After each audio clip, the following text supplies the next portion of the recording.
사람이 어떻게 이렇게 뻔뻔할 수 있냐 싶더라고요. 불륜 사실이 다 드러나는데도 반성은커녕 굉장히 당당하고 내가 계속 이 남자랑 사귈 거니까 너 헤어져 줘라, 이런 식으로 말을 한단 말이에요. 안녕하세요. 대한변호사협회 가사법 전문 변호사로 활동하면서 700건 이상의 상간소송 승소 사례를 만들어낸 조성구 변호사입니다.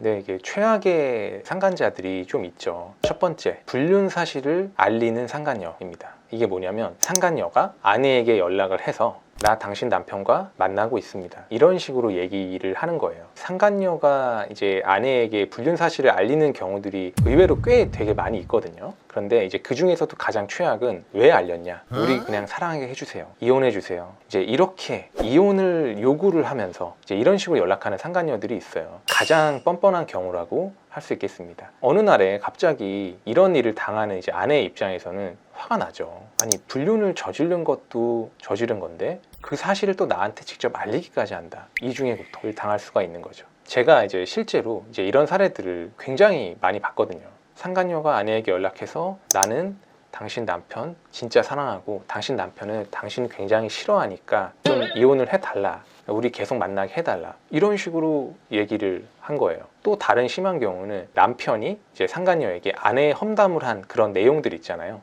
우리 마누라는 얼굴도 못생기고 맨날 화만 내고 빨리 진짜 이런 여편네랑 살고 있어, 이렇게 얘기한 그런 카톡 있잖아요. 그거를 캡처해가지고 아내에게 주고 이제 이런 사건들도 있었습니다. 아내 입장에서는 정말 화가 나는 상황인 거죠. 이게 최악의 불륜녀 아닐까 싶네요. 두 번째는 오리발을 내미는 유형입니다. 불륜이 맞는데 불륜이 아니라고 잡아떼는 거예요. 이런 사례들은 굉장히 많습니다. 불륜 사실을 명확하게 딱 확인을 하고 나서 상간남에게 연락을 했어요. 근데 상간남이 무슨 소리야, 저 불륜 아니에요, 왜 그런 얘기를 하세요, 앞으로도 안 그럴 거고 전에도 그런 적이 없고 이래요, 이렇게 뻔뻔하게 얘기를 하는 상간자들이 굉장히 많고요. 근데 이제 소송 전에는 그럴 수도 있는 거예요. 그러니까 왜냐면 상간남이나 상간녀 입장에서 불륜 사실을 자백을 하면은 그게 곧 이제 증거가 될 수도 있고 거기까지 생각을 안 한다 손 치더라도 자기가 만나는 예컨대 상간남 입장에서라면은 상대방 원고의 이제 아내 있잖아요. 아내에게까지 좀 피해가 가니까 어떻게든 둘러대고 이제 이런 경우는 있을 수는 있죠. 근데 이제 제일 심한 거는 이제 상간 소송을 했어요. 근데 거기서 증거가 명확하게 나와 있어요. 사랑한다 서로 이제 이런 얘기 주고받고 이랬는데 그래도 아니라고 우기는 거예요. 변호사를 선임해서까지 사랑한다라고 한 거는 맞는데 이거는 내가 얘랑 이제 워낙 친한 사이여가지고 그냥 사랑한다라고 얘기하는 것이, 나는 원래 사랑한다는 얘기 많이 해요, 이제 이런 식으로 하는 경우들이 있어요. 이것도 진짜 원고에게 이중의 고통을 주는 이제 그런 행동이라고 볼 수 있죠. 마지막으로는 남 탓을 하는 유형이에요. 누구 탓을 하냐? 배우자 탓, 그리고 원고 탓을 하는 거예요. 예컨대 이제 이런 거죠. 내가 이제 유부남과 불륜을 저질러서 상간소송을 당했어요. 그럼 내가 불륜을 저지른 게 맞다라면은 물론 이제 소송상 방어는 해야겠습니다만은 잘못했다, 하지만 이제 이러이러한 사정을 좀 참작해줘라, 보통 이제 이런 식으로 변론을 하기 마련인데 그게 아니라 유부남 이놈이 먼저 나한테 접근했다, 나는 안 만나려고 그러는데 이놈이 자꾸 나한테 만나자고 하니까 이렇게 된 거다, 내 잘못이 아니다,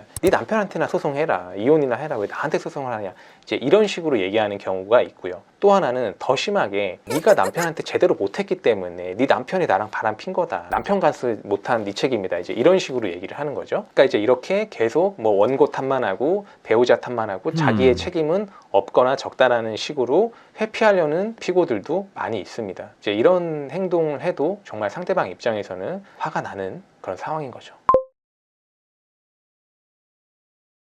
상간소송을 해야죠. 상간소송을 해야 되는데 일단은 감정적이 되면 안 되고요. 좀 이성적으로 생각을 해서 증거를 확보를 하고요. 그 다음에 이제 이 증거를 활용해서 어떻게 효과적으로 주장해서 승소를 할 수 있을까, 상간자의 책임을 어떻게 하면 좀 더 높게 인정받을 수 있을까, 이제 이런 거를 고민을 해봐야겠죠. 자, 아까 제가 이제 말씀드렸던 첫 번째 이제 유형이 먼저 나에게 불륜 사실을 알리는 상간녀. 만약에 상간녀가 전화를 해요, 나한테 내가 지금 당신 남편이랑 사귀고 있는데 제발 이혼해 주세요. 그러면은 이제 이 내용을 녹음을 해야 됩니다. 첫 번째 통화에서 너무 당황스러워서 녹음을 못했다고 할지라도 다음에 다시 연락을 해서라도 이 내용을 확인을 해야 돼요. 그래서 이렇게 녹음을 해놓잖아요. 그럼 이거는 상간녀가 자기가 스스로 불륜을 했다라고 자백을 한 거기 때문에 법원에서 명확한 불륜의 증거로 인정될 수가 있는 거거든요. 여기에 더해서 뭐 이렇게 약간 좀 유도신문 같은 걸 해서 언제부터 만났고 이제 이런 것도 한번 확인을 해보면은 좋아요. 거기서 상간녀가 뭐 언제부터 만났다라고 대답한다면은 그게 이제 그대로 상간소송에서 인정이 될 수가 있는 거니까요. 그러면 여기서 어떻게 주장을 해야 되느냐. 상간녀가 먼저 나에게 불륜 사실을 폭로했고 나한테 이혼을 하라고 하면서 자기는 계속 불륜 관계를 더 이어나간다고 얘기를 하는 거잖아요. 그러니까 이런 거를 피고의 태도가 굉장히 불량하다, 이제 이런 취지로 이제 우리는 주장을 하면서 위자료 액수를 최대한 높게 받을 수가 있는 거거든요. 뭐 위자료 액수를 산정을 할 때 뭐 부정행위가 어떤 내용이냐, 기간이 어느 정도냐, 이제 이런 것도 고려가 되지만 피고가 어떤 태도를 보이고 있느냐라는 것도 되게 이제 중요한 요소가 되는데, 나에게 먼저 이제 불륜 사실을 폭로하면서 이혼을 종용하고 있는 피고라고 하면은 그 태도가 굉장히 불량한 거 아니겠습니까?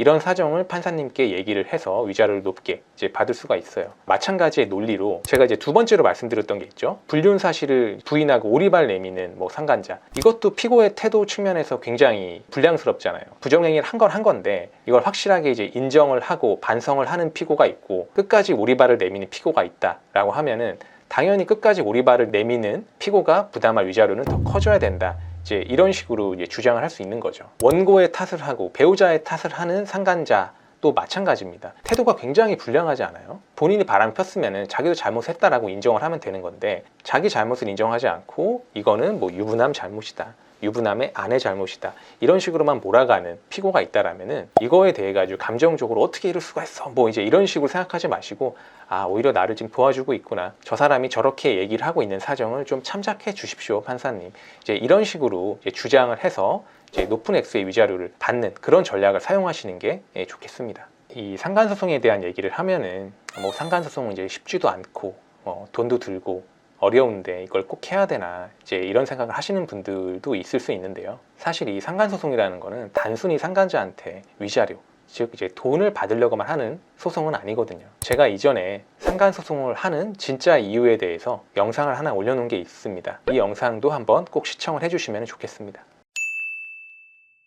지금까지 이제 최악의 불륜 남녀 유형 세 가지에 대해서 살펴봤습니다. 제가 700건 이상의 상간 소송을 진행을 하면서 봤던 이제 최악의 상간자 유형을 정리를 해본 건데요. 뭐 혹시 뭐 본인이 이제 이런 일을 겪었거나 주변에서 들은 게 있다라면은 뭐 댓글로 경험을 한번 공유해 주셔도 좋을 것 같습니다. 물론 사안은 당연히 각색을 해야 되고 뭐 실명 얘기하고 이제 이러는 건 당연히 안 되지만요. 그리고 이렇게 배우자와 상간자의 불륜을 경험하셨다라면은 반드시 이제 상간 소송을 검토를 해보셔야 되는데, 이제 이런 일을 겪고 계신 분들이 있다라면은 저에게 편히 연락을 주셔도 좋겠습니다. 최대한 여러분께 도움을 드리도록 하겠습니다. 지금까지 가사 전문 조성구 변호사였습니다. 감사합니다.